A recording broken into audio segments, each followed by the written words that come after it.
மேலும் அதை கொஞ்சம் வாசிக்கிறேன். அவர் வந்து தொலையில் இருந்த உங்களுக்கும் அருகில் இருந்த அவர்களுக்கும் அமைதியை நற்செய்தியாக அறிவித்தார்.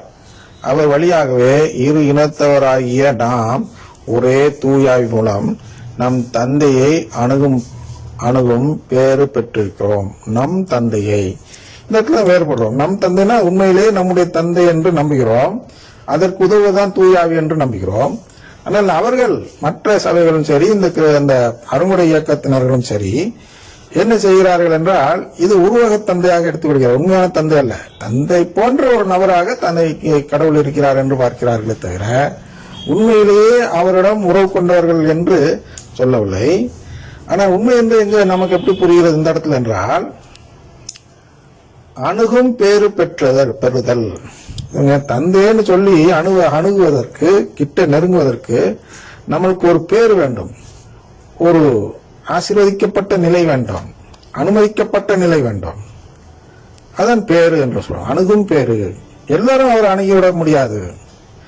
நமக்கு, யாருக்கு? இது நம்பிக்கை உள்ளவர்களுக்கு அந்த பேர் கிடைத்துள்ளது. இதெல்லாம் அந்த குருக்கள் யாரு? போலி குருக்கள் எவரும் கண்டு கொள்வதில்லை.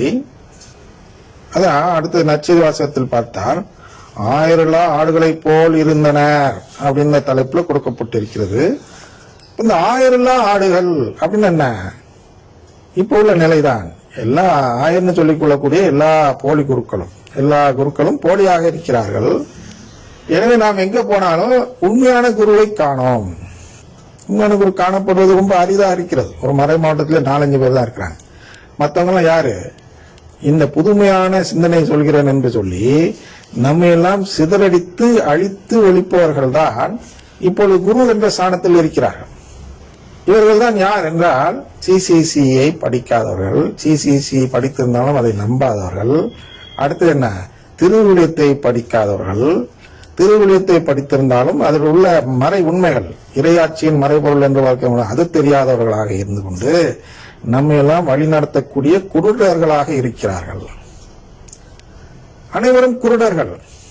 ஒரு குருடன் ஒரு குருடனை வழிநடத்த முடியுமா என்று கேட்கிறார்கள் அல்லவா? அதான் நான் அந்த கிணத்து உவமை சொன்னேன். நீந்த தெரியாதவன் மற்ற தீந்த தெரியாத கூட்டு கொண்டு உள்ளர குதிச்சுட்டு நான் நீச்சல் தரேன்னு சொல்லித்தரேன்னு சொல்வது போல குருடர்களாக இருக்கும் இவர்கள் ஆயர்கள் அல்ல. அதான் ஆயன் இல்லாத மந்தை, ஆயர் இல்லா ஆடுகளை போல் நாம் என்று இருக்கிறோம்.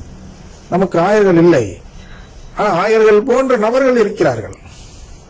அவர்கள் தான் சொல்கிறார்கள் என்னை நம்பு போதும் என்று. அவர்கள் அந்த வார்த்தையை பயன்படுத்தக்கூடாது. என்னை நம்பு போதும், நான் தான் சொல்றேனே, நான் தான் செய்யறேனே, நீ வா அப்படின்னு எனக்கு ஒருத்தர் கூப்பிட்டால் அவர் தான் போலி குரு, போலி ஆயர் அப்படின்னு நாம் இனம் கண்டுகொள்ள வேண்டும். அப்பதான் நாம பொழைச்சிக்க முடியாது. நம்மளே குருடு, நம்மளுக்கே வழி தெரியாது அப்படின்னு வச்சுங்க. நான் ஒருத்தட்ட போய் உதவி கேட்கிறேன், என்ன போய் அந்தன கரையில சேர்த்திருப்பா, ரோட்ல எல்லாம் பாக்குறோம் இல்லையா, ஒரு குருடர் இன்னொருத்தவன்ட்ட உதவி கேட்பாரு, நம்ம கொஞ்சம் அந்தன கடத்தி கொடுத்துருங்க அப்படின்னு நிற்பாங்க. அப்ப சரி வா நான் அழைச்சிட்டு போறேன்னு யார் சொல்லணும்? கண்ணு தெரிந்தவங்க சொல்லணும். நானும் ஒரு குருடனா இருந்து கொண்டு நீ வா நான் அவனை அழைச்சிட்டு போய் சேர்த்துறேன், 2 பேரும் போய் கார்ல அடிபட்டு செத்து போக கூடாது.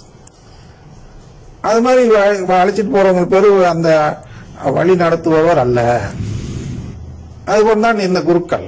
குருக்கள் எல்லாம் போலி குருக்களாக இருக்கும் வரை, சிசிசி அறியாத குருக்கள் எளிதாக தெரிஞ்சுக்கலாம். பிரேஸ் லார்ட் சொல்லுவாங்க, பெந்தோஸ் பாட்டு பாடுவான், தப்பு இல்ல, பாடுமா. அருங்குடை இயக்க பாட்டு பாடு, தப்பு இல்ல, அதெல்லாம் நான் தான் பாடுறேன், தப்பு. நீங்க பாடினா மீட்பு இருக்குன்னு எந்த வசனம் சொல்லுது? எந்த சிசிசி சொல்லுது?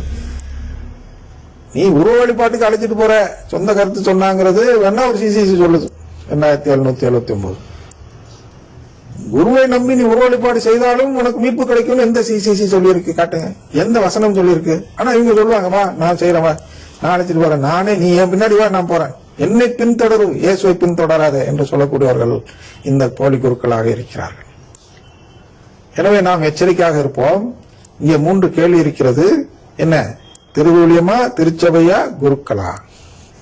அதில் எப்போதெல்லாம் நமக்கு இந்த குருவானவர் திருச்சபை என்று சொல்லக்கூடிய திருச்சபையின் மறைக்கல்விக்கோ திருவிழிய மேற்கோள்களுக்கோ எதிராக எந்த விளக்கமும் சொல்லாமல் செயல்படுகிறாரோ அவரை நம்பி நாம் பின்னாடி போகவே கூடாது.